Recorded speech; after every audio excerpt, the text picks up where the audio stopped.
இங்கு மானம் நாணம் பெண்களுக்கு ஆடை அல்லவோ, அதுக்கு எப்படித்தான் இருக்க வேணும் பொம்பளை.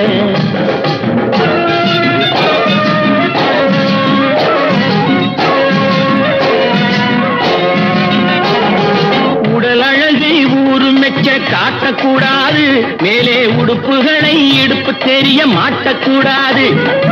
உடல் அழகை ஊரு மெச்ச காட்டக்கூடாது, மேலே உடுப்புகளை இடுப்பு தெரிய மாட்டக்கூடாது. உதட்டு மேல சிவப்பு சாயம் தீட்டக்கூடாது, ஏர் உழவருக்கு ஏற்ற பண்பை மாற்றக்கூடாது.